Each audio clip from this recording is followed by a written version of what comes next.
Today I want to talk about intellectual curiosity, or more accurately, my complete lack of it. I have almost no curiosity for things. I treat most things as tasks, meaning I'll only do them if I'm ordered to. Otherwise, I won't be bothered. And even when I am ordered to, I'll still cut corners. I'll do the bare minimum, just enough to get by, just enough to avoid consequences, but never enough to actually engage. Never enough to understand deeply. Never enough to care. This pattern started in school. It was there from a young age. I remember sitting in class, looking at the material, and thinking, what's the least I can do to get through this? Not what can I learn? Not what's interesting about this? Just what's the minimum? I memorized just enough to pass tests. I never actually understood the material. I just stored enough information to get through the exam and then forgot it immediately. The moment I walked out of the exam hall, the information was gone, because I never really learned it. I just borrowed it temporarily. I wasn't learning. I was performing. And performing for a purpose, to get the grades, to impress others, to meet expectations.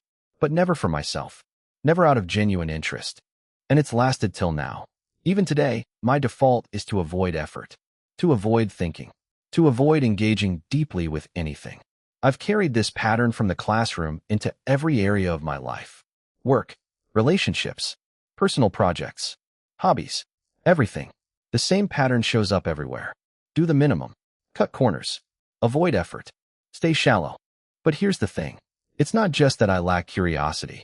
It's that I've built a system, a logic system, that actively stops me from being curious.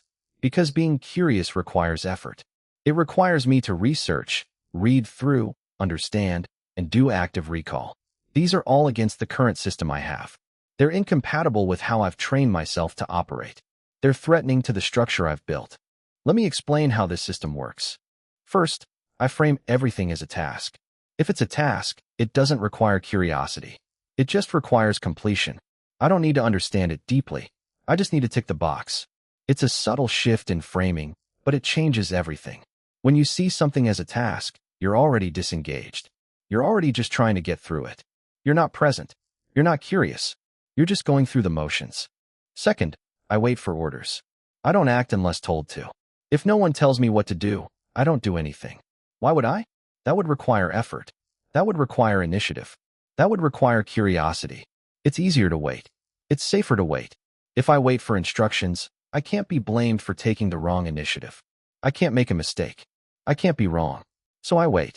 And waiting becomes a habit, a default, a way of life. Third, I do the minimum. If I must act, I do just enough to get by.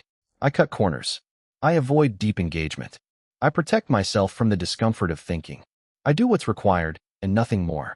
I never go beyond. I never explore. I never ask, what else is there? Because that would open a door. And once that door is open, I might have to actually engage. And engagement is effort. And effort is what I'm avoiding. And fourth, I avoid the discomfort of thinking. Thinking is effort. Effort is uncomfortable. My system protects me from that discomfort. It's a protective shield against the pain of trying, the pain of not knowing, the pain of being wrong, the pain of struggling with something difficult. My system says, stay safe, stay shallow, don't engage, don't try, don't risk failure. And I listen, because the system feels safe. It feels familiar. It feels like survival. I see this pattern most clearly when I start something new. Take sport as an example. I'll be very excited when I first start. I'm eager to learn the techniques. I'm curious. I'm engaged. I want to get better. I'll watch videos, read articles, practice obsessively. For a week, I'm fully invested. I'm the person I want to be.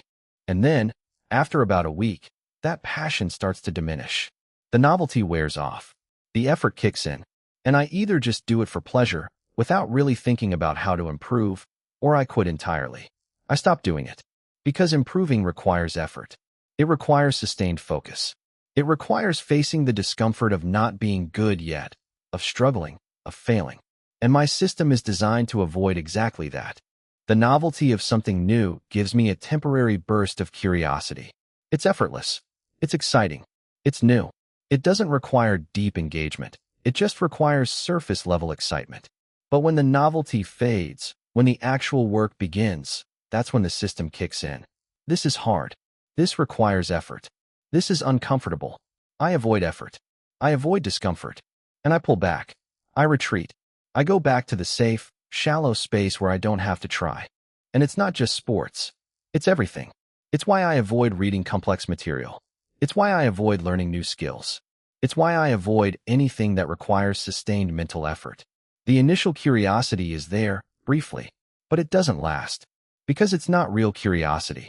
It's surface-level interest. It's the excitement of novelty. And when the novelty fades, so does the interest. Because the deeper curiosity, the kind that sustains itself through difficulty, was never there. I think this lack of curiosity is related to something I've mentioned before. The lack of neural pathways. I've spent years strengthening the pathways for doing the minimum, for avoiding effort, for cutting corners. Those pathways are well established. They're my default. They're how I operate without thinking. They're the path of least resistance. They're the easiest route, and my brain always takes the easiest route. And the pathways for curiosity, exploration, and deep engagement? They're weak. They haven't been used as much. They're not the path of least resistance. And because they're weak, my brain doesn't default to them. It defaults to the system. It defaults to avoidance. It defaults to doing the minimum.